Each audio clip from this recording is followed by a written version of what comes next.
E aí pessoal, tudo certo?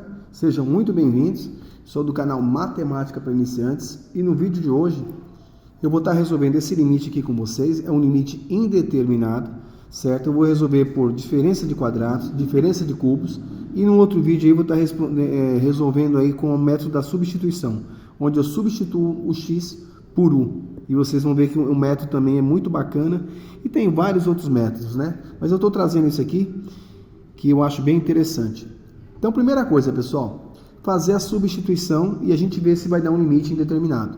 Segundo, saber quem está causando a indeterminação.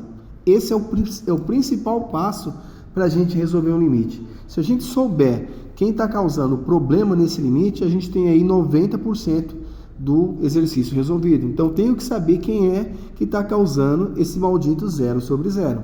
Porque se eu substituir o 64 aqui onde tem um x, e a raiz quadrada de 64 é 8, e 8 menos 8 é 0.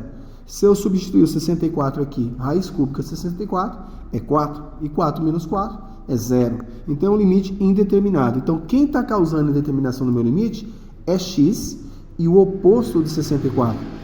O oposto de 64 é menos 64. Então, se eu fizer aparecer x menos 64 no numerador e no denominador, eu consigo fazer essa indeterminação, correto? Então, primeiro passo, a gente vai fazer pela diferença de quadrados e pela diferença de cubos. O que seria essa diferença de quadrados? O a ao quadrado menos b ao quadrado, ele vai se transformar em a menos b vezes a mais b, esse produto notável. E a diferença de cubos é isso aqui, ó. É a ao cubo menos b ao cubo, vai se transformar isso aqui, ó, em a menos b vezes a ao quadrado mais ab mais b ao quadrado. Parece uma expressão muito grande, mas vocês vão ver que quando a gente começar a resolver vai ser bem tranquilo. Então, primeira coisa, esse aqui, pessoal, é o nosso a, esse é o nosso b, esse é o nosso a, esse é o nosso b. Para a gente se situar. Então, aqui, ó, de um lado ele está negativo, a menos b, do outro lado ele está positivo. Então, o a menos b a gente já tem aqui, ó. A menos b, só fazer aparecer o a vezes o a mais b.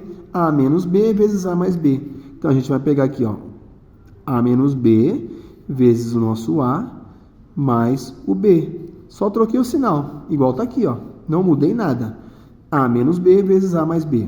Beleza? Só que se eu fiz no numerador, eu tenho que fazer no denominador. Por quê? Porque se eu dividir raiz de x mais 8 por raiz de x mais 8, isso aqui vai dar 1. E se eu multiplicar 1 por essa expressão que eu já tenho, eu não altero o resultado. Certo? Tá, até aí faz sentido? Tranquilo. Vou fazer a mesma coisa. Fiz isso aqui com diferença de quadrados. Agora vou fazer isso aqui com a diferença de cubos. Vou fazer de outra cor para ficar bem destacado. Então, o que acontece? É o a ao quadrado. Quem é o nosso a? Vezes, né? Raiz cúbica de x. Ele está elevado ao quadrado, porque é a ao quadrado. Mais o a. Quem é o a? Raiz cúbica de x. Vezes o b. Quem é o b? É o 4. Poderia até colocar o 4 na frente, né? Vou colocar depois, para ficar mais bonitinho. Mais o b ao quadrado. Quem é b ao quadrado? O 4. Mesmo processo. Fiz em cima, tenho que fazer embaixo para não alterar. Então, fica raiz cúbica de x ao quadrado mais raiz cúbica de x vezes 4 mais 4 ao quadrado. Tranquilo? Então, vamos lá. Feito isso aqui, então o que a gente vai fazer agora, pessoal? O outro passo muito importante que a gente vai fazer. Voltar isso aqui para o produto notável. Se aqui eu tenho esse produto notável e eu abrir a menos b vezes a mais b, eu vou voltar ele para o que ele era antes, certo? Então, o que a gente vai fazer? O limite de x tendendo a 64. O a, que é o nosso x, está ao quadrado, menos o b, que está 8 ao quadrado. Então, toda essa parte aqui, quando eu fiz, sumiu. Voltei para o que era antes. Então, isso aqui, ó, era isso aqui, que eu abri e virou isso. Depois eu voltei para o que era antes.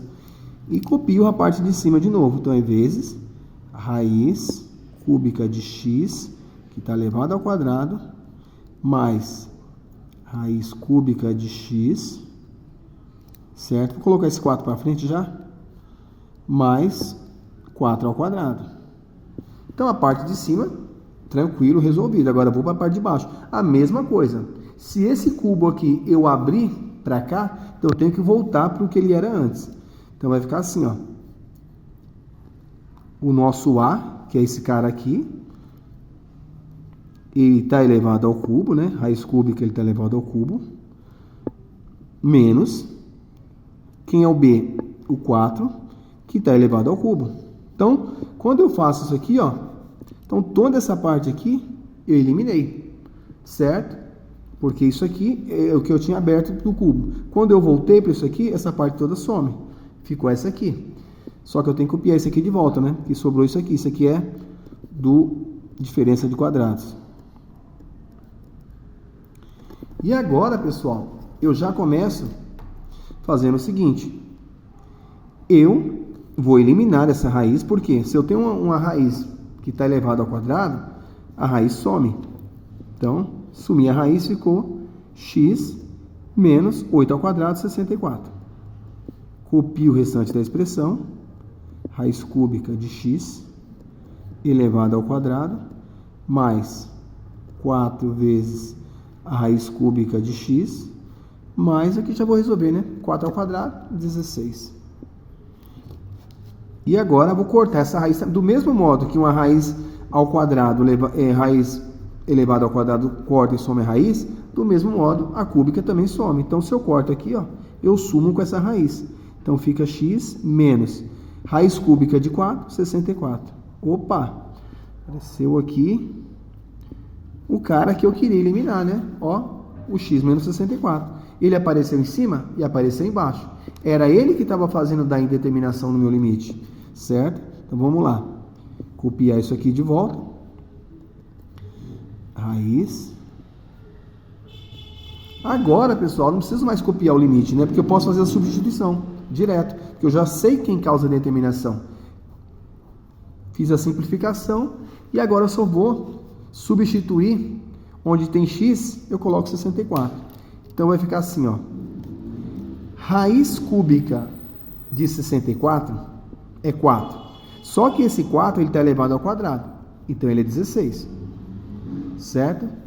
Mais 4 vezes a raiz cúbica de 64, porque eu estou substituindo agora, a raiz cúbica de 64 é 4. E 4 vezes 4, 16. Mais 16. Tudo isso aqui sobre raiz quadrada de 64, dá 8.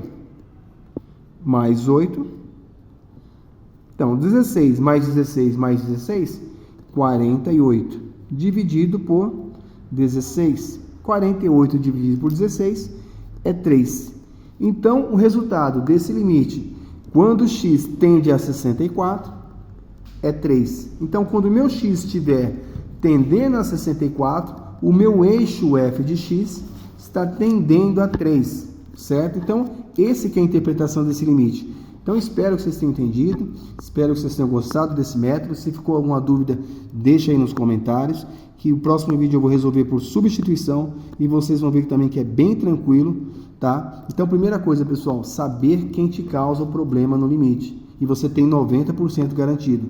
Que tem um ditado que quem não sabe o que procura, não percebe quando encontra. Então, se você não sabe que quem causa indeterminação é esses dois caras aqui, esse cara aqui, você vai ficar fazendo contas aleatórias e não vai chegar a lugar algum. Mais uma vez, peço que se inscrevam no canal, deixe seu joinha e até uma próxima.